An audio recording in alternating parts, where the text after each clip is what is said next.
Fantastic. Okay, and I'm actually going to switch the video where you can see what we're seeing, Stacy. Very Okay. glad to have you today. Hopefully Okay. you can see that. There we go. Perfect.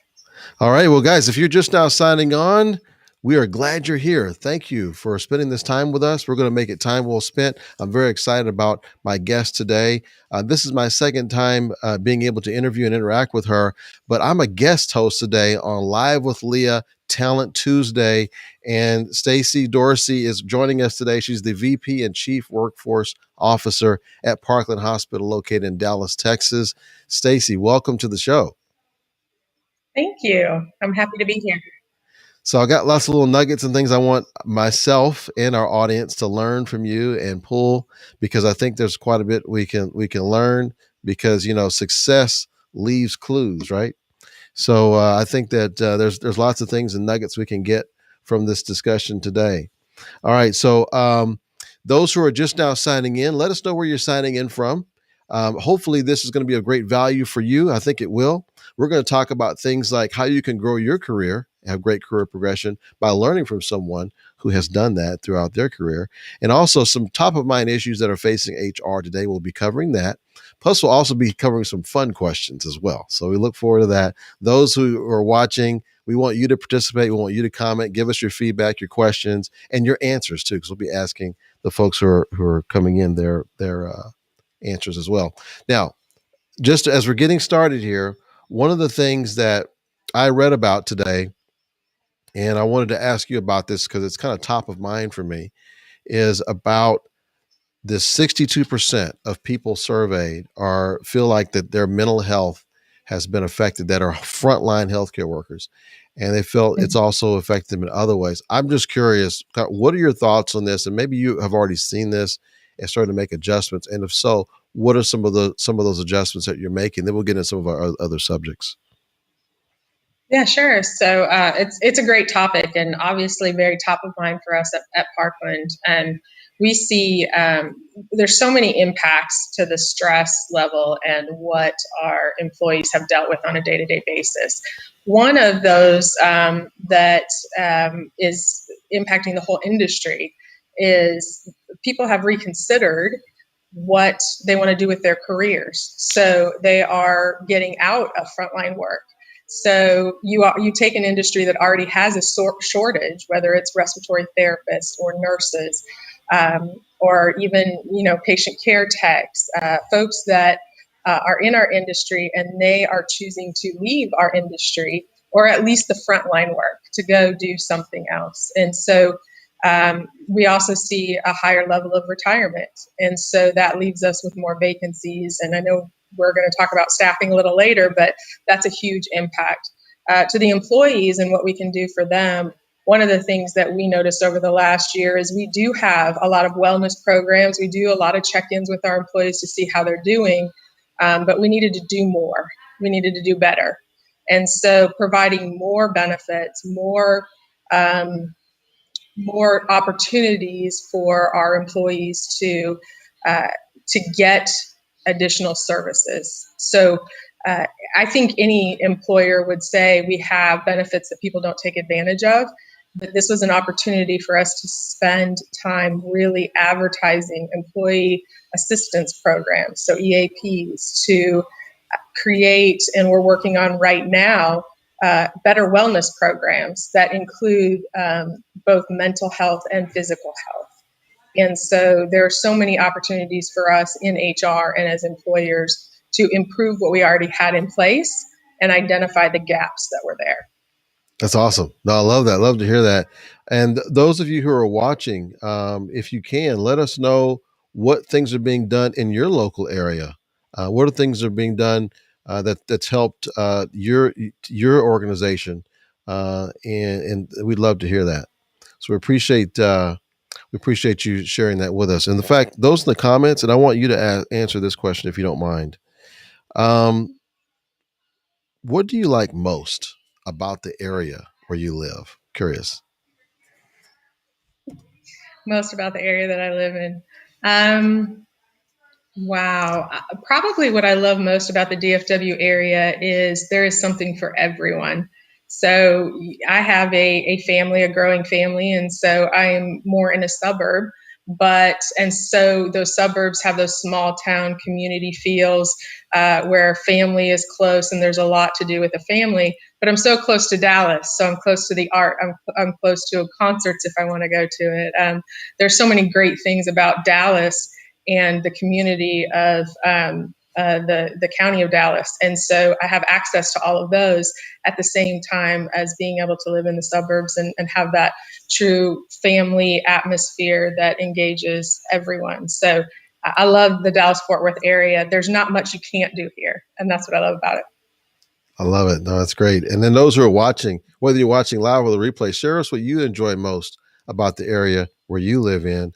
And we have Ahmed comes in. He says, important topic. Thanks for sharing. Thank you for being here. And thank you for everyone who's watching. Feel free and pipe in as we go along with the comments. So I want to kind of get into this career progression and some things that have helped you in your career. And then we'll get back to some of our other topics that we have bulleted out that we're going to discuss today.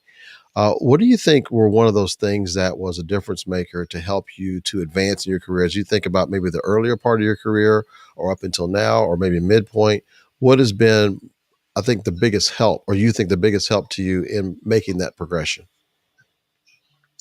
Yeah, so two things really stand out if I look back at my career. One is having leaders that invested in me. I know as leaders, we are all very busy. We have a lot on our plates, but taking a minute to invest in someone else, whether they're on your team or someone else's team, and you can be a mentor, it's so helpful for young people trying to just interact with leaders and learn more about how they got where they are. So I think that's one thing that was really important to me. I had leaders that saw something in me, took an interest, and helped me. And I think we all need to help lift our future leaders up. Second, one of the things that I talk to young people about a lot that are new in their career is taking every opportunity that's available to you to show your skills. So a lot of times, there's career progression through, oh, I see a job posted, I apply for it, I'm promoted, right? But Right. more job growth, I find in my career, and I've seen from others that have advanced, does not come with that title and that promotion that I applied for. It's the opportunities I take within my current role to learn more, right? So I say this a lot. Most of my leadership positions I didn't get through that promotion track. I almost got the work before I got the title, right? So a leader would reach out to me and say, hey, could you work on this project? Hey, could you take this team and help them with this? Oh, could you do this over there? And taking every single opportunity to learn something outside of my box or my scope of work just helped expand my knowledge and gave me exposure to other people in the organization that maybe may not have seen what skill they thought was there. So I always encourage everyone to take every opportunity to take on those stretch projects that leaders are always willing to give. Wow, I like that. That is definitely a clip right there. In fact, I want to give you that. That was excellent. Because it really helps to show that a lot of times when that growth, it comes not when you get that next position, but before you get it, when you're taking on those projects. I love that. Give me an example of a kind of a project that you got into and you enjoyed. It's like, wow, this is really amazing. Like, is there a particular project you'd like to share with us that you worked on?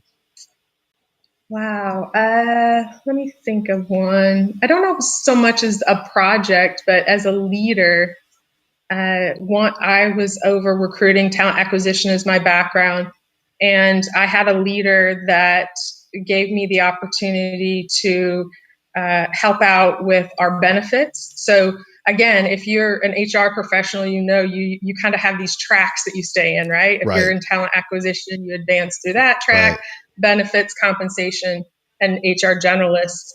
And so I had really spent the majority of my career in talent acquisition.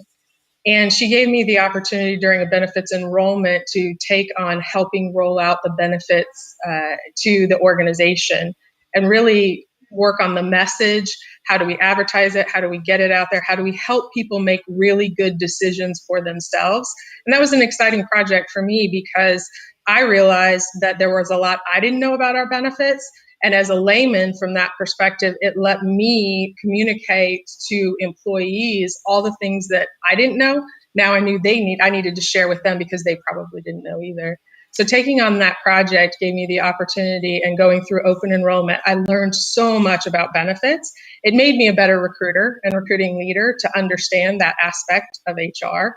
But it also gave me an opportunity to expand in my career, and that next career growth that I had, opportunity that I had, was a leader giving me the benefits group to manage after that, because she saw something in that process that she liked. So it was a great project, great exposure to other areas, and then helped with my career also. This is an interesting point you mentioned, because I've actually come across this quite a bit, that a lot of employees don't know the full scope of their benefits, even the Absolutely. employees that work in HR. Now, if anybody, you would Mm-hmm. think the HR ones would know all of them, right? But it's Yeah. not. We can't take that for granted. So, this is a Yeah. learning opportunity for us. So, what were some things that you did to help get the word out? Because I think this is important for us to, maybe other organizations can learn from this too. Mm-hmm. So, one of the very first things we did is demystify the benefits. So, if you see like benefits guides or one pagers or benefits books that you give out during open enrollment, a lot of times it uses HR language or benefits language, right? So, people don't know what it means. They don't know when you're using those acronyms and abbreviations, when you use things like, and I'm trying to think of a word off the top of my head, but Maybe there's so many EAP or something, benefits or lingo. ERG. Yeah, yeah, yeah, EAP, and we throw out, FMLA, and we throw out, all these different Yeah. acronyms, and we just assume everybody knows what that means. Right. And I think that's something I learned right away, is to take this whole presentation, all the information that we gave out, and take all that language out of it as much as we could, and put it in terms that we all understood. Yes. Also, we did live sessions. So instead of just giving a piece of paper, everybody learns and understands differently. But being able to get in front of employees and share examples. Yes. Again, at the time I had a young family, I used to joke they were in sports. We had broken this, broken that, sick all the time. And so to be able to share with them how I used the benefits and how they worked for me, I think helped employees relate to what they thought. Oh, I didn't even know I had access to that. I'm going to look Right. into that. Right. And so I think those are two main things that I learned along the way that really helped. Oh, I love that. That's great feedback. I was talking with a very large organization just last week, and one of the things they were thinking about is, as they change their benefits and roll out certain things, they were looking possibly do like a video campaign to really Mm-hmm. explain the benefits better. What are your thoughts on that? Have you used anything like that before? Because I thought it was a great idea. Yeah, I love the video campaign, especially if you're large and can't do a personal presentation for each group. I think it's an opportunity. Again, everybody learns differently. Some people can read it off a page and they don't understand what it says. But if you verbally tell me about it, show me pictures, I'm going to learn really quickly, and vice versa. So we just want to make sure, again, as HR professionals, that we give it to the employees in a way that they can receive it and it Yeah. helps add value for them. Yeah, Yeah. and always with the premise of what's in it for me, right? So look from an employee's Yes. perspective, what's in it for them, right? Yes. And and if we're telling them what's in it for them, then that is intriguing, and hopefully we'll get people to sign up for these benefits. So. I love it. No, that's great. I guess whenever he mentioned this to me, this leader, I was thinking in my mind a good way to do it, and you can tell me what you think. And those in the comments, let me know what you think as well. Let me know if you've tried a video related campaign to get the word out. But I was thinking maybe short videos, maybe three or 4 minutes, somewhere between anywhere between 1 to 5 minutes, about a particular Mm-hmm. portion of the benefits.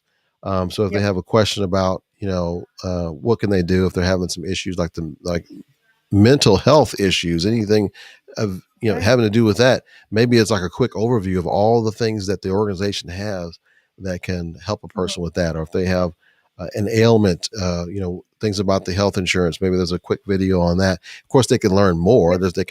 You have lots of written documents they could read, but maybe just something to kind of Mm-hmm. give them an overview. What are your thoughts on that? Yeah, I think that's a great idea. In addition to, I've seen some tools where you can pick which video you want to watch based on where you are in your life. So if you're close to Ah, retirement, here's some things you should think about from an age yes, perspective.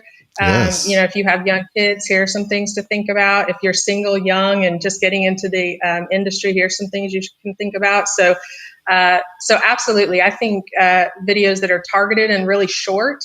Again, our attention spans are so short these days. yes, Don't give them a lot of information they don't care about, yes. but focus it so they can watch the ones they want.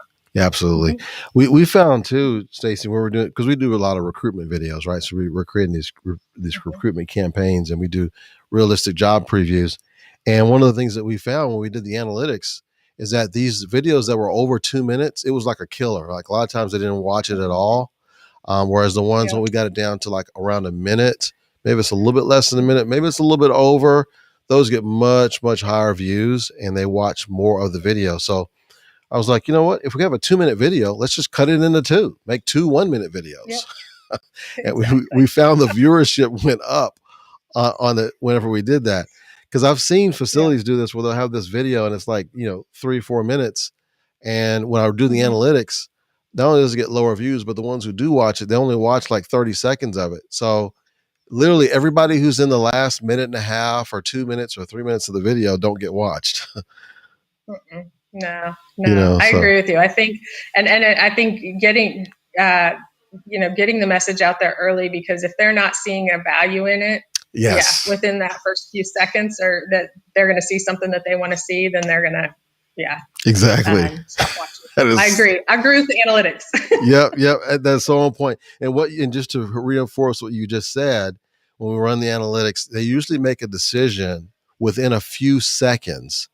Mm-hmm. And if you remember this, when you're like, let's say you're on YouTube or you're on a website and you're about to watch something that you wanted to watch, and then this other video comes up, and then it has a Mm-hmm. countdown, and it may go 5, 4, 3, 2, 1, and that now that person's like, okay, now I can just click skip.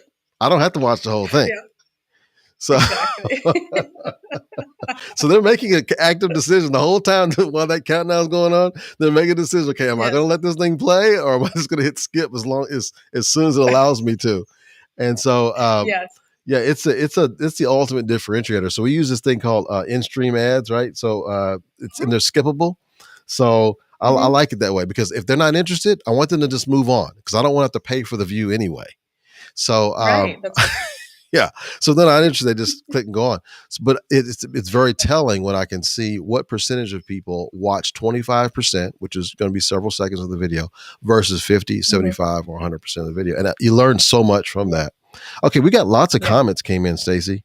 Wow. Oh, Okay. good. Okay. So Gwen, hey Gwen, Gwen's visiting. She's a director herself within HR. She Mm-hmm. says, we as leaders are in the spotlight. All eyes are on us. We must embody the values of compassion, empathy, and curiosity and see our associates through their eyes. Ah, nice. You have any Mm-hmm. thoughts on that, Stacey? Absolutely. Yeah, no, I completely agree. I think that in everything we do from an HR perspective, if we can have empathy for our employees, try to put ourselves in the employee's shoes so that we're making good, solid decisions, because everything we do in HR impacts our employees. And so it is, I absolutely agree. It's so important that we're trying to see it through another lens. And if we can't do that or don't feel like we can connect in that way, then we need to reach out to the employees and ask for input, feedback. I mean, ongoing feedback. That's the only way we get better. That's the only way we're good at what we do. Because honestly, that is what we do. We're supposed to be servicing our employees. So we need to ask, what do Yes. you need from us? How can we help? What are you seeing? What are we missing? And keep that interaction. And that's the way you keep that empathy and connection with the employees to make sure you're making good, solid decisions. So I absolutely agree.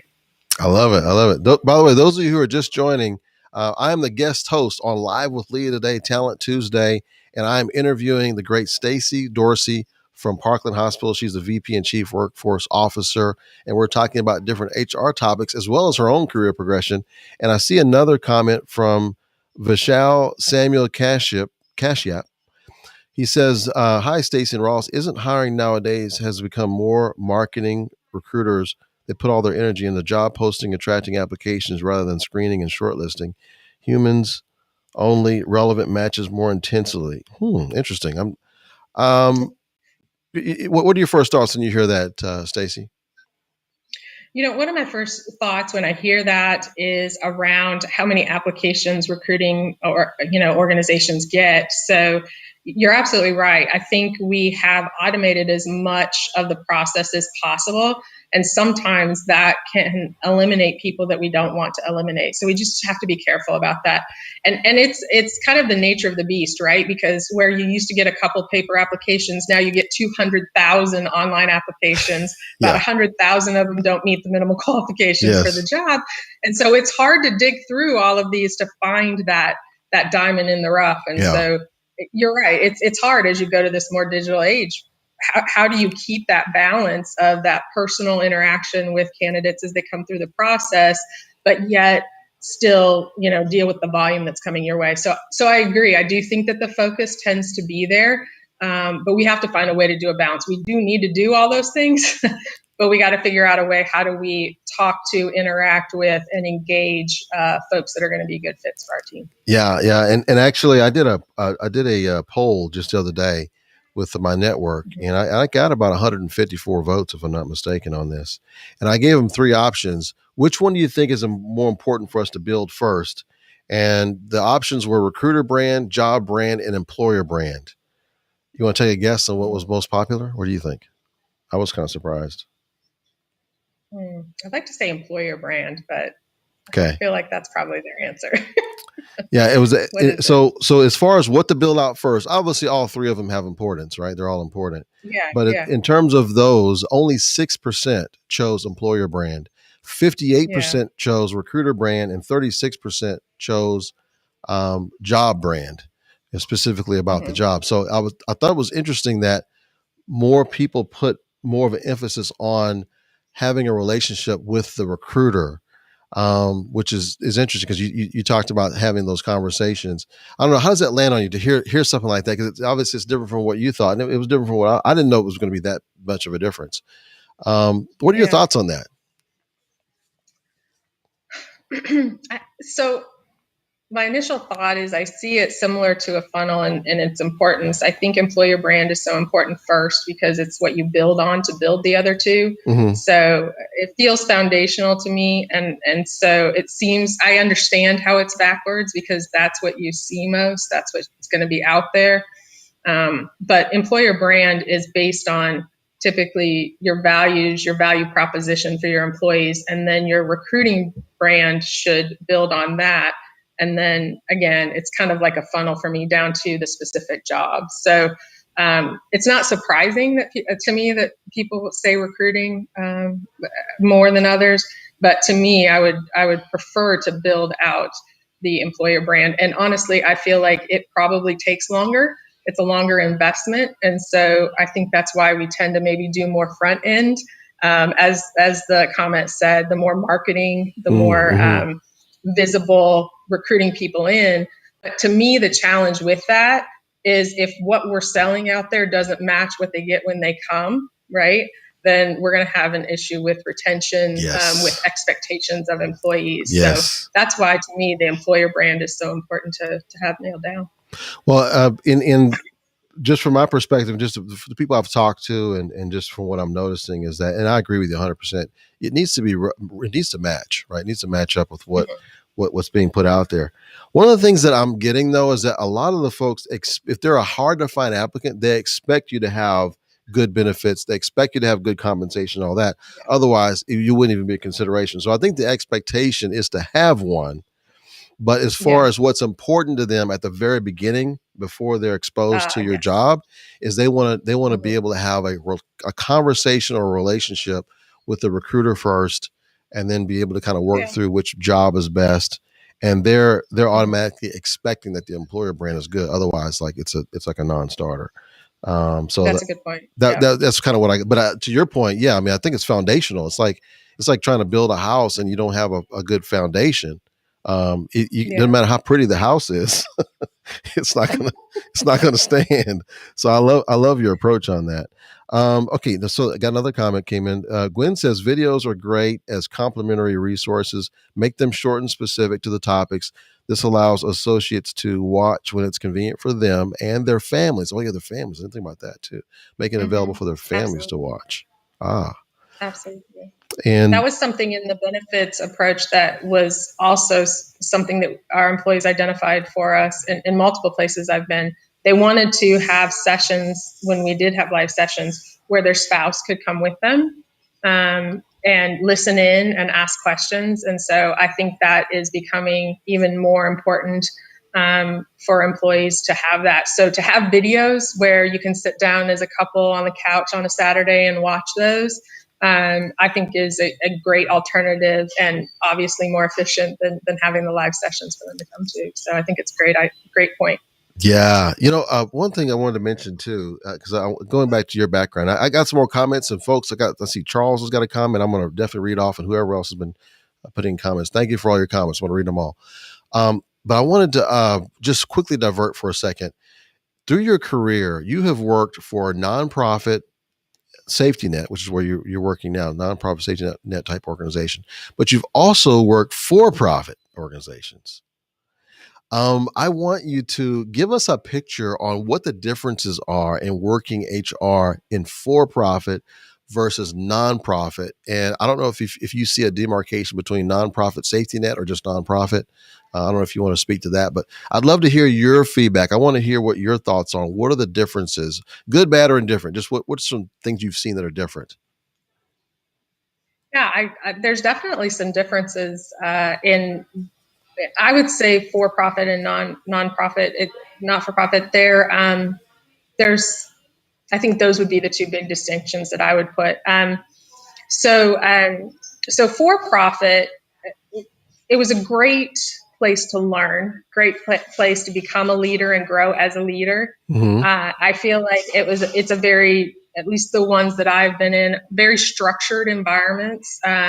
You learn to do a lot with a little, right? Very focused on budgetary requirements, justifications for what you do, return on investment, business cases, all things you need to know and have base knowledge of as a leader. So to me, it was a great place to expand my leadership knowledge and how to really understand and know the business, right? And how the business is run. Because HR was run like a business, right? It was part of the business. And so I think that that was an important lesson. I think sometimes in for-profit, it's a little harder to show the value of HR. And so you do sometimes have to work a little bit harder because their main goal or main purpose is not focused around the people, right? And again, if you look at the pros and cons, there's a little of both. And so that was just my experience. But that structure and that, presentation, professionalism, how you present, how you get things done, how you influence, how you show that your initiative or what you're trying to accomplish is important and why, I got really good at those pieces of being a leader. The the nonprofit and even the safety net, I'd put another level on that. But it's automatically feels more focused on the people that are there and mission driven. I love working for organizations that are mission driven.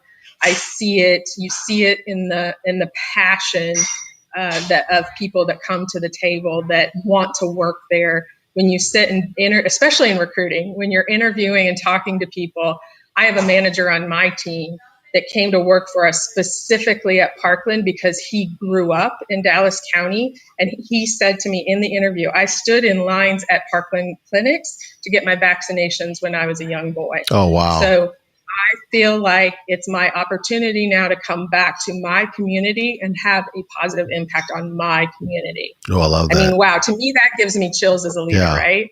He's here for so many good reasons. And so those, again, not saying you don't have that in multiple industries, but to hear that and see the passion and see why people are doing what they're doing is just, it makes you smile every day when you come to work, right? And so I think that is a huge impact. And I think that from a people perspective or an HR perspective, that just resonates through the whole organization, right? Yes. And so I think those were the big things that stand out about both of those experiences from my perspective. The safety net piece that I think is very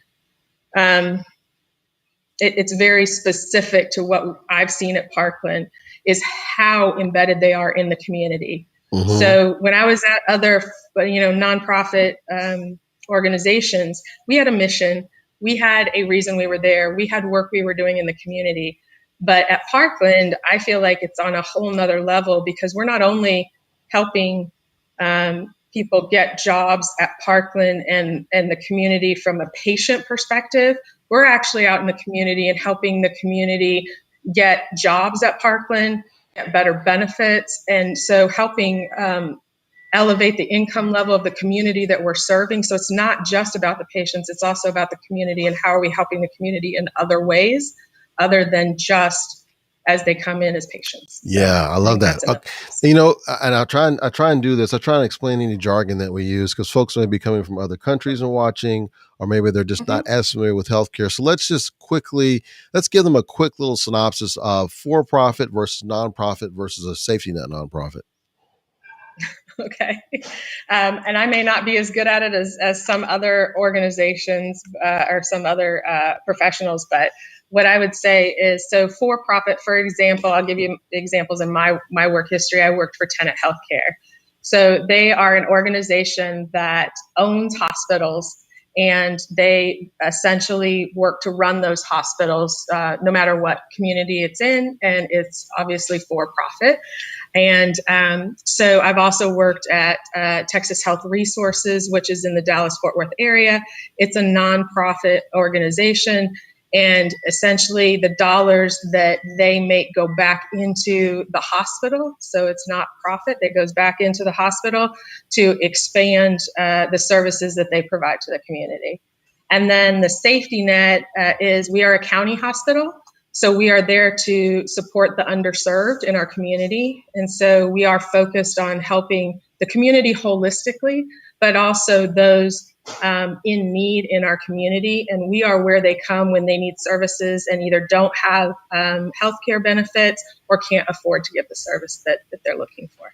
So that was real quick. I'm probably not great at it. That was masterfully done. That was masterfully done. Okay, good. Because I know all three of them well, and in terms of how to describe them, and I don't know if you could do it any better than that.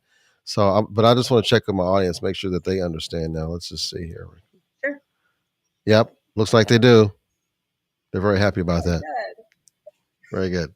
So hopefully that helps for anyone who's watching. Now, Charles says, oh, by the way, Joanne says, brilliant observation you got, Michelle. She says there's a hiring process to follow. Then Charles says, in today's world, there is an instant gratification aspect. So keeping a video short and displaying instant value is key. Your analytics are spot on. Okay, well, thank you, Charles. And Gwen says, it's all about relationships. People matter. Okay, here's one thing I want to share with you, Stace. This was shared with me a couple of weeks ago on the show. I was interviewing some nurses, and they said, we've been getting all these calls from these travel nurse companies trying to get us to go to these, and recruiters trying to get us to go to different jobs. And she says, I like how they talk to me. They find out what I want or what I'm looking for, what my experience is, and then they make suggestions on, what they should, basically what they were going to submit me for. And she was like, I like that. I don't want to really go back to this whole thing where like I go to this applicant tracking system, whatever, and apply for all these different jobs. I rather just talk to a recruiter. And I was like, ooh, this might be a trend here. And then another person who was talking was like, oh yeah, I like that too. It's like, I don't want to go back to the other way too. So what I've been starting to do recently is it seems like, by the way, third-party agencies have been doing this for years. I've been in third-party world since 2004, and that's what they've always done. So I'll call people, talk to them about different jobs, and then submit them and all that. But I actually see the organizations themselves starting to do that, or should start to do that. Look at that, and have those conversations with candidates, and versus making them go to look at all these different requisitions and figure out which one they best are suited for. But because you're an executive, you're in the healthcare industry, you're in HR, I think your opinion matters a whole lot, probably more, a lot more than mine. What do you think about that? What do you think about that concept of having a set of recruiters that they're not working off of an applicant tracking system? Well, at least not for relying on all of their applicants. They're having Mhm. conversations with folks, and then they're kind of deciding where they best should fit. What do you think? Yeah. I think that you are absolutely correct in that the agencies have been doing it for a long time. A lot of people that have gone out and done these travel assignments, they this population from COVID that went and did that weren't those traditional travelers, right? They were the people that maybe were at Parkland for 10 years. They got recruited out to go do that. And so I think you're absolutely right. I think the situation that we've been in over the last year is going to change the way we have to think as recruiting departments. And I will tell you that I have a sourcing manager on my team, and her 100% of her job is to go out there and figure out what should we be doing out in the market to bring people to Parkland. And she has, and I wish I could remember the name of it, I'm so bad with names, but she has identified that there is a platform out there that's newer, and she believes that this is where we're going to have to go, where nurses basically can go on this platform and just say what they're interested in, and we as employers, so they're flipping the script on us, right? So we as employers are now going to have to go out and apply with them for them to come to work for us versus today them applying with us. And so I think that platform speaks to exactly what you're talking about. We are going to have to change and maybe move back to the way we used to do things a little bit, to be more personable, more upfront, have people on the front end having those conversations so that the so that we are competing for those nurses and we Yes. aren't making them go out. And this already happens in physician recruiting. I mean, it's very common in physician recruiting, but we don't do it in the other aspects of healthcare Yeah. recruiting. Yeah. And so that I'm familiar with that platform you're talking about. At least I think I am. I think it's Mm-hmm. Incredible Health. They have a system where Yes, I they think would so. yeah, Yeah. Mm-hmm. they basically give an opportunity for the nurses to choose based on what their parameters are, which one they go with. But that's a platform, right? It's not really a relationship with a Yeah. person. So No. I think it definitely serves a purpose, and I think it's going to be extremely useful for a lot of organizations. But I think where I think what these nurses are really wanting is actually having a conversation with somebody and speaking with them, and someone Mm-hmm. they trust, because that's a big thing too. Yes. When I talk with them, this they immediately they'll mention someone that they trust. They don't even know them by name, like, oh yeah, I trust Jim or Susie or whoever it is, and they Yeah. always listen to me, and I tell them what I want, and then they help me get there.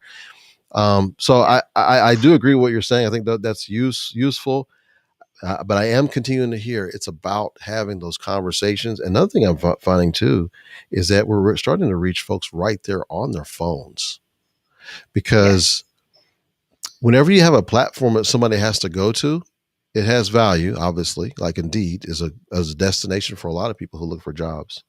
But what about meeting them where they are? What about if I'm fixing to watch a YouTube video, or if I'm about to go on Google on some website somewhere, or if I'm on Facebook or something, and all of a sudden, oh, Parkland comes up. Whoa, wow, Parkland was okay. Yeah. Sir Stacy on here is talking about their newest job that they have there for me, and how I can just talk with a recruiter in like less than 3 minutes. I don't know. Just that's kind of where we've been heading, is like meeting these nurses right on the platforms that they're already on and using versus them having to go to another one. Yes. But yeah, Yeah. I have I agree. I've seen a few of those platforms come up. Yeah. So let me stop talking. What are your thoughts? Go ahead and add to that. Sorry. No, you're absolutely right. No, I think the platforms are just indication of where we need to go as employers. But Yes. yeah, I think that this experience that we've had is going to completely change the market and how we have to do recruiting. Yeah. And this is one of those aspects, what you're talking about. And I think it's moving. So nurse recruiting has always been hard to fill, right? Hard to fill positions. But because we need so many of them, we don't necessarily treat them that way. If you look at other hard to fill jobs, and as I mentioned, we have physician recruiting within our group too. It's very much a more hands-on, Oh get to yeah. know you, let me talk to you, even though I don't have an opening. I may have an opening a year from now. Let's talk about that. Maybe you'll be interested at that time, right? And hey, let's bring Yes. you into town and bring your wife in and let's go to dinner and let's, go Yeah. check out the schools. we're going to have to think more like that if we want to compete for the talent. And so I think we've got to take the aspects of that are doable for us and incorporate that more into not just nursing, because nursing is definitely there, but nursing, respiratory therapy, some of these areas that have had a taste of working with these travel agencies that do it for them. Yes, exactly. Well, I'll tell you, that was a great clip, what you just said. That's why I got to give, see, and our audience likes it too. So that was great. I think I agree. I think that's where we're heading. And we're kind of getting into one of the subjects we want to talk about, which was kind of staffing and recruiting for the new normal. Folks, keep coming in if you have any questions, feel free and come with questions. I loved all the feedback. Let me just kind of quickly go through these before I overlook something. So now Vishal is saying, I think you've already basically said this. He says, is it saving time, money, or giving accurate results? Isn't it time for recruiters to change their approach? I think you've kind of addressed that there is definitely reasons, looking at new platforms, new ways of communicating, because we do need to change. Gwen says the talent will let us know what works and what doesn't. It's up to us to listen and make the necessary changes. Oh, interesting. That's good. Absolutely. I agree. And this, did I miss one from Charles? Because I think Charles hit one earlier. Oh, yeah. I got that one already. Oh, he has another one. She says, I agree with the direct contact approach versus the ATS. Over the past few years, I have developed a different approach for my organization, adding sourcing and communication up front to drive candidates to my organization versus waiting for them to find the job that matches them. Pipeline building is a marquee aspect of the changing world of recruitment. Recruitment is slowly turning over to a higher need of candidate engagement versus the post and pray method. Yeah. What are your thoughts on that? I absolutely agree. We actually had a call today with our sourcing manager. So for us, the sourcing manager role was just created in June of 2020. Oh, wow. And so she spent a lot of time focusing on what do we need to do that we weren't doing. And we've had to really change the mindset at Parkland, right? Because Parkland is known in the Dallas community. So a lot of it was, well, people know who we are, right? Right. And with COVID, and I know this is one of the subjects we're going to, when we look at staffing, we can't just look at the local market anymore. We've got to look at the national market, and people in California don't know who Parkland is. So how do we get out there, and how do we do a better job? And I think that having her in place, the call we had this morning was about how do we make it really easy for people to see our positions, like you said, where they are, and not have to click and go look for a job, but give them direct access to what they might be looking for. And we can't have our recruiters say, well, I'm just going to wait for them to apply, then I'll call them. We've got to reach out to them. And an application might end up being more of an afterthought. Oh, we'll fill out the application before you're hired, but we got to, all our conversations on the front end. And understanding that this is a complete shift, right? This is the way it used to be. When I started recruiting, my very first job, that's how we did it. Smile and dial, right? On the front end. Right. But we've moved to this ATS, digital, I'll email you mentality. And I think that this, especially in healthcare, is going to change the way that we do it. And I agree with Gwen. The market's going to tell us what they need and want us to do. It's up to us to respond to that and make sure that it happens. So true. Yeah, so true. So tell us about the new normal. What do you think staffing and recruiting looks like in the new normal beyond what we've already spoken about? What are some things you're seeing? A couple of the things I mentioned at the beginning around, we're seeing more retirements, more folks come out of frontline work. And so what I'm seeing is a need to be more invested in growing our own programs. So we have had a lot of educational programs, but I don't know that they've been as targeted as we probably need them to be. And so I think this is going to end up causing additional shortages for us. What is that? We thought we already were short. So what does that look like, and how do we manage? I think as organizations, we're going to have to become more efficient. And I think we're going to have to grow not only our own staff, but our own leaders. We at Parkland, we're a large organization. We have a lot of people being recruited out because they have the mass amount of experience they have with the COVID experience, right? Absolutely. So now they can go other places. They're more marketable than they were before. And so we're losing people and due to that. And so we've got to do a better job of retaining them. We've got to re-recruit them once they're here. We have to grow our own. And as you mentioned, we're going to have to change the way we get out there and recruit. And those are the main things that I think come to mind. One of the other things, I'll give you an example from Parkland. We have always just hired people that live in Texas, right? So they can move here, but they have to be a resident of Texas to work at Parkland. And I was talking to our IT folks where they already knew this, but we're seeing this in other areas. We have to start to think differently. The IT guy in Minnesota that has the skill that we need, now the majority of his peers are working from home. So for us to say you need to relocate from Minnesota to Texas to work for us, we've just completely shut down a whole applicant pool. Yes. And so we really got to think about that. Man, that was key. That was key. You know what? I watched an interview yesterday or day before. It's a lady in Jamaica, and the man is interviewing her. Her job is in Pennsylvania. And he says, so do you like the people you work with? Do they all know that you're in Jamaica? She's like, she was kind of evasive on that. Like some of them do, some of them don't. They know I'm available. They know I'm there when they need me. But she has like a really good internet connection where she is. She works from her computer, and so some of the people she works with, they have no idea she's in Jamaica because she actually still has a place in Pennsylvania. She's only been there for like 8 months. But I mean, I'm just painting a picture here that, I mean, your staff could be people that traditionally have lived, in Texas or in the United States, but they might not physically be here right now. They may be somewhere else. Right. So what difference does it make if they live in Texas or not? Now, I did hear from one very top HR person. There's probably about 30,000 in her organization. That she's chief human resource officer.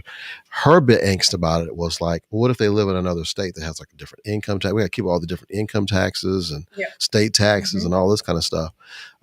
There's obviously some back end stuff that has to be done on that. I don't know. What are your thoughts on that? Do you see that as a barrier?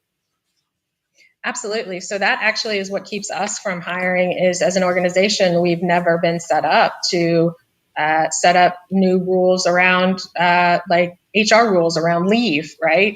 There are different states that have different rules around what you have to do. FMLA, if people take medical leave, the payroll, like you said, set up for taxes in different states. And so actually one of the things that we're talking about right now is we have more of an antiquated system. So do we need to, one of the business cases for our getting a new system is we need to be more agile. We need to be more flexible. If we had a cloud-based system and we could turn on, right, we just turn on Oklahoma, then we could have people working on the other side of the Oklahoma border and it wouldn't be a big deal, right? So it is impacting and making us think a little bit differently. My IT friends have said, please put it on the strategic HR plan to talk about this because it's important to us and our candidate pool and where we get people. So I love it. This has been very, very great conversation. Okay. So I have a couple more comments that came in. Hey, Kristen's coming in. Gwen says remote work will definitely emerge as a must-have. And then Kristen says growing your own is key. People leave because they don't know what's possible in their current organization. And then Charles says, love your view, Stacy, on succession planning. Kristen says, re-recruiting is essential. Unfortunately, the high performers get the least attention from their leaders. So any of those comments do you want to just take off on for a little bit? Wow, there's so many. Those are good ones. So many things to go on there. The last one you mentioned about the attention, where the attention goes. Oh yeah. I think that's probably been even more so during COVID because there are so many concerns employees have. And so you are dealing with, getting your work done every day as a leader. You're dealing with maybe a remote workforce that you're not used to, and how do you manage them differently? you are dealing with the low performers, and then questions about COVID and how that's impacting you as a leader and your team. So the top performers are probably getting even less attention because they are self-directed. And we actually just talking about this yesterday I have a new senior director of talent acquisition, and we were talking about how our top performers could be disengaged because we're making decisions based on our average or low performers, right? Well, are we going to allow people to continue to work from home? Well, we have a population that's not really good at working from home. Well, do we need to bring them all back to the office? Well, is that fair to the top performer that's sitting at home doing a fabulous job? I mean, I know we can't always do what's fair, but it's a tough discussion, right? That is tough. How do you? So it feels like we're even more making decisions based on the average or low performer because we can't afford not to from a productivity perspective. So wow, that's a tough one there. So okay, so just this makes me think about something else. Kristen says top performers ignore them and they'll go away. So what is the greater risk? Is the greater risk losing the top performers, or is the greater risk helping the average to low performers do a little bit better? Yeah, that's a hard one. That's a tough question. Okay, I have a little fun question. I want to ask everybody in the comments. I want you to answer, and I want you to answer, Stacy. And if there's a way you can relate this back to HR, that's amazing too. But no pressure. Okay. All right. Let's see here. Let's see if I can find one that would be good. Okay. I answered this the other day. I want to see what you say on this one. Would you rather be able to teleport one person at a time, or have telekinetic powers with one object at a time? In other words, you can just move any object you want one at a time, or have the power to move one person at a time. Which one would you pick if you could only choose one? And I want you in the comments, let me know what you think on this one. We asked this yesterday. I had some fun with this one. Oh, wow. That's a tough one. I mean, off the top of my head, I think objects, just because it would make my life so much easier. Okay, give me an example. Give me an example. To access objects. Give me an example. Think of something. Wow. I mean, just in general, day-to-day stuff, and almost, I'm going to say this, it almost comes across as lazy, right? So I have something at my office downtown and I'm working from home, or, my kids take something upstairs, which happens a lot, that they're not supposed to take upstairs. Right. And I can just grab it without having to run all over. So it's probably not good for me because I probably wouldn't move much if I could get objects without having to go anywhere. But yeah, I think that off the top of my head, that's probably the first one that comes to mind. Probably not the best, but the first. You know what? And it's a totally different spin from yesterday. And you're making me think here. That would be incredibly useful because I couldn't find my ring, my wedding ring, for a couple of days. Yeah. And if I just could have said, wedding ring, come on, get on my finger. Yeah. That that phone, that gosh darn phone that you can never find, right? It's always somewhere else in the other room. Yeah, exactly. Okay, so Kristen, she piped in some more here. She says managers on nursing units still have 75 to 100 direct reports. Impossible to do stay interviews and meaningful coaching. She says person. Oh, she's going to pick the person. She's used it to get rid of low performers. Oh, okay. She's just going to go send them somewhere else.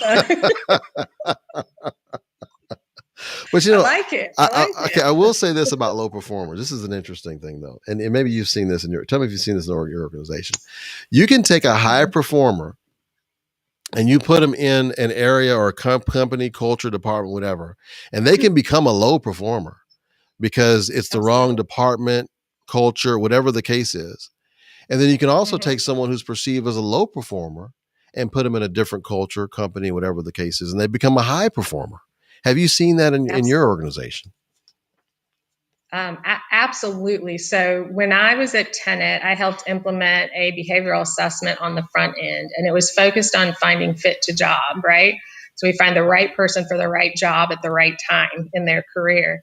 And there was just so much data that showed, and I believe this because I've seen it on my own teams, that it's not really about, is the person good or not? It's, are they good at the job that they're doing today? And to your point, I've said this before, I might be a top performer in what I'm doing today, but move me over here and I do become your low performer. And it could be for multiple different reasons.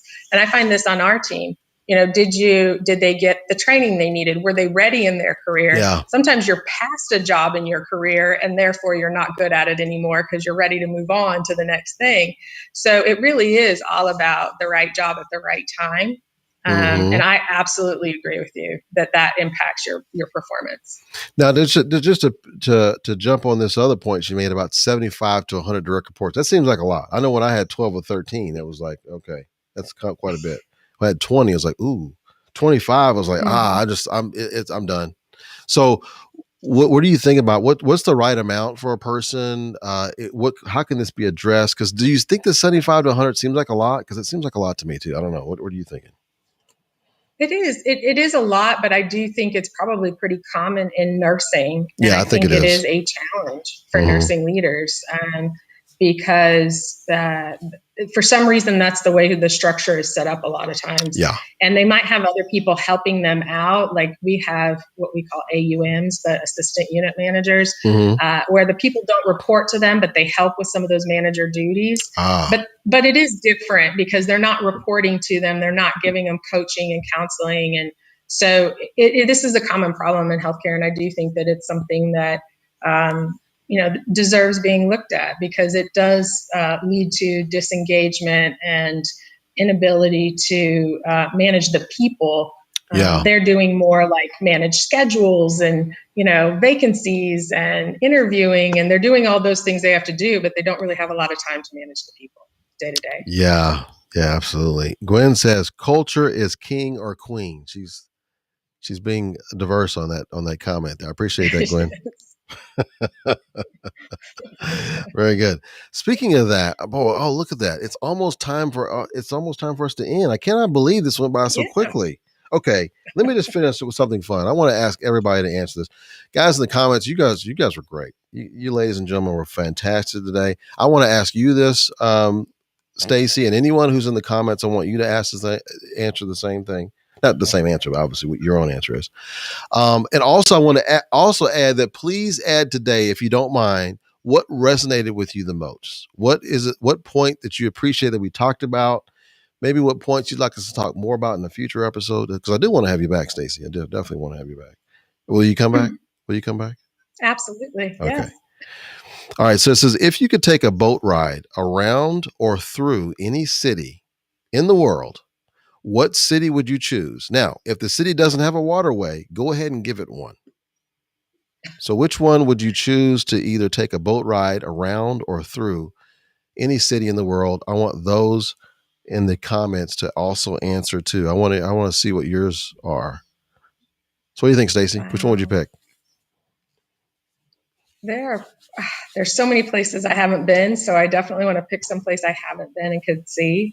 I would say I'd love to see Sydney, Australia that way. Oh, that's a good one. I've always wanted to go. Oh yeah. What about Sydney kind of draws your attention? What gets your attention about Sydney, Australia? I've seen so many. I've seen it so often, whether it's in pictures and magazines, online or on TV, and there's just so much. There's beautiful architecture. It's just so different, and I would love to see. So nothing specific. It's just one of the first things that came to mind. Nice, nice. I think mine is Paris. We've been there before, but Paris. I wouldn't mind going through the entire city in a boat ride. Yeah. Okay, so Charles says, awesome session today. Thank you, Rollis and Stacy. So yes, thank you, Charles. Appreciate you. Thank you. And Gwen says champagne. Champagne. I think she's probably talking about in France and not in Illinois, right? Because there is a champagne in Illinois, isn't there? Probably. Yes. So Gwen, maybe you can clarify. I don't know if you're talking about Champaign, Illinois, or if you're talking about Champagne in maybe in France or something. All right, listen. This is great. Okay, so Kristen says I want to go with Stacy through Sydney. So Kristen Baird's with you. Do you know Kristen Baird? We'll go together. Do you know her? Do you know Kristen Baird? Mm-mm. Okay, yeah, you guys ought to meet. Yeah. You guys will like each other. She's she does like consulting, how folks can, how hospitals can keep nurses growing and what Oh have yeah. you, that sort of thing. And Mm-hmm. I think she's a Wisconsin Badger. I want to say she's from Wisconsin, but she knows Quint Studer real well. You know Quint Studer? Yeah, yeah, So Quint was on absolutely. one of my shows. He says, yeah, he learned everything he knew about healthcare from Kristen. And then Kristen's laughing. Then I definitely need to meet her. All right, listen, I cannot believe we're already over time. Time flies when you're with Stacy, apparently, because this thing flew by fast. Thank you very much, Stacy. I definitely will want to have you back on the show soon. Thanks to everyone for watching. You guys have been amazing. Oh, Gwen says definitely it's France. Thought you knew me better. I actually knew. I was just pulling her leg. Have a little laugh with it, Okay, so this is what you deserve for such a great session, Stacey. I'm going to give this to you right now. Here we go. That's how we feel. That's how we feel right now. You're amazing.